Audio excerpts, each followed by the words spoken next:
Tonight, the state wants answers about an alleged money for license scheme involving licenses issued by the state's cosmetology board. Last week, News Channel 5 Investigates first revealed how more than 3 dozen immigrants got licenses to do nails, hair, and facials in Tennessee based on falsified applications. They claim they paid a Green Hill salon owner tens of thousands of dollars to get those licenses, but consumer investigator Jennifer Krause discovered the first hints that there may be a problem came more than a year ago.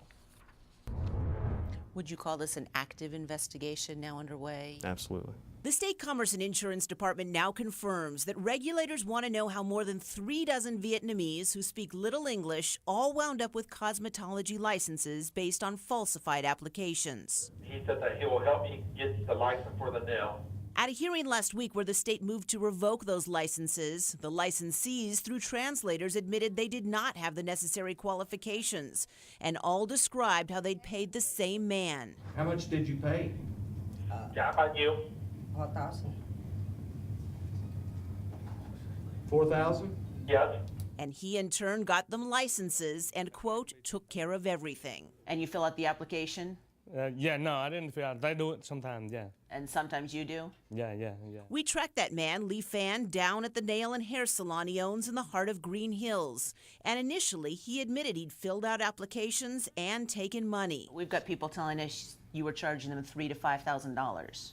No, not that much, yeah. Would it be safe to say the state has questions for Mr. Fan, too? Absolutely. Commerce and Insurance spokesman Christopher Garrett says this is how the state learned of the alleged money for license scheme. The hearings represented the first time that these allegations have been shared with the department. But News Channel 5 Investigates has learned the state first discovered there may have been problem with these licenses more than a year ago when the Commerce and Insurance Department was investigating 6 employees who were allegedly buying and selling drugs on the job. One of those employees, Latricia Johnson, worked for the Cosmetology Board, handling license applications. So she was processing all of these applications. Exactly. Soon after, Johnson was fired, according to her termination letter, not only for partaking in illegal drugs on the job, but also because her supervisors had mounting concerns about her work and had asked Johnson to give them 24 files containing the original license applications and supporting documentation.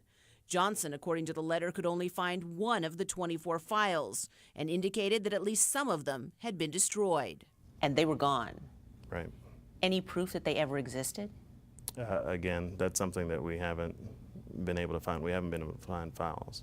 And News Channel 5 Investigates has learned the missing files include the license applications for all of these people who say they paid Lee Fan.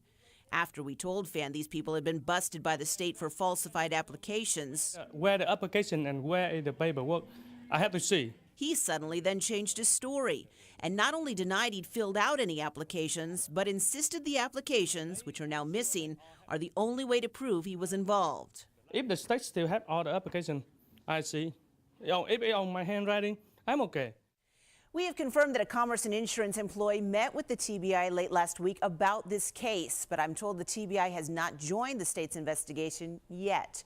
I also talked with Latricia Johnson, the woman who processed the applications that are now missing, and she insists she did nothing wrong. Jennifer Krause, News Channel 5 Investigates.